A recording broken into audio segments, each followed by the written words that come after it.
গুনাহ মাফ করানোর চেষ্টা করতে হবে। অতএব রমজান মাসে আজে বাজে কোনো কাজের দিকে মনোযোগী হবেন না। প্রস্তুতি নেন, সামনে রমজান আসছে ইনশাআল্লাহ। নিজের কাজগুলোকে গুটিয়ে নেন, পড়াশোনা গুটিয়ে নেন, বাজারঘাট গুটিয়ে নেন। রমজান মাসে যেন এত ব্যস্ততা না থাকে, ফ্রি থাকেন, রিল্যাক্স, খালি ইবাদত বেশি বেশি করবেন ইনশাআল্লাহ। আর 3 নম্বর, নবী সাল্লাল্লাহু আলাইহি ওয়াসাল্লামের নাম যখনই শুনবেন কি বলবেন? সাল্লাল্লাহু আলাইহি ওয়াসাল্লাম পড়বেন এবং সকালে সন্ধ্যায় কমপক্ষে 10 বার করে নবীর উপর দরুদ পড়বো ইনশাআল্লাহ। এখানে আরেকটা বিষয় চলে আসে, এইটা একটু মনোযোগ দিয়ে বোঝেন। আল্লাহর নবী বলছেন যে কেউ যদি নবীর নাম শুনে দরুদ না পড়ে তাহলেই তার জন্য ধ্বংস। কেউ যদি নবীর নাম শুনেছে দরুদ পড়ে নাই তাহলে সে ধ্বংস হোক, এটা বদদোয়া। তাহলে সারা জীবনে যদি আমরা নবীর সুন্নত মেনে না চলি আমাদের জন্য কি হতে পারে বলেন? শুধু নবীর নাম শুনে দরুদ না পড়লেই যদি এমনটা হয় তাহলে সারা জীবন যে আমরা নবীর সুন্নতের খেলাফ চলছি আমাদের কি হতে পারে?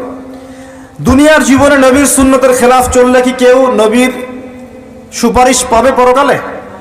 হাউজে কাউসারের পানি পাবে? কবরের উত্তর দিতে পারবে প্রশ্নের? তাহলে আমরা দাড়ি কেন রাখছি না? দাড়ি কি নবীর সুন্নত কি সুন্নত না? তাহলে নামাজ পড়ছি মাশাআল্লাহ, দাড়ি কেন রাখছি না? কি সমস্যা? কেন সকাল সকাল উঠে আমরা এই শেভিং ক্রিম দিয়ে আমাদের নবীর সুন্নতকে জবাই করি? কেন? কি স্বার্থ, কি লাভ? হ্যান্ডসাম লাগে দেখতে? আপনাদের কি মনে হয় দাড়ি চেঁচে ফেললে, কেটে ফেললে হ্যান্ডসাম লাগে দেখতে, সুদর্শন লাগে?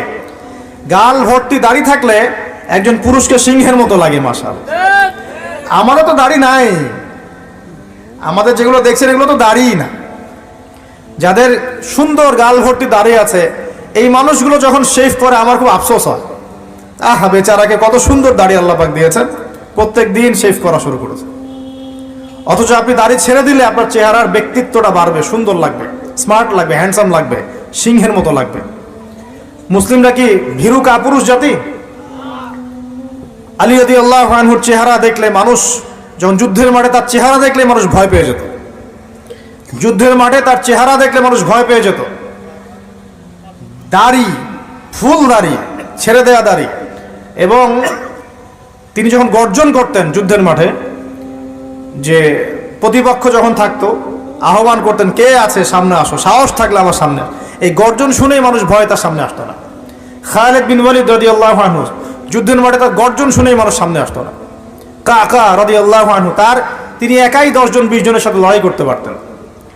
বলা হতো যে যে সেনাবাহিনীর মধ্যে কাকা রাদিয়াল্লাহু আনহু আছে ওই সেনাবাহিনী কখনো পরাজিত হয় না, বলা হতো, এটা প্রবাদ ছিল। তাদের গাল ভর্তি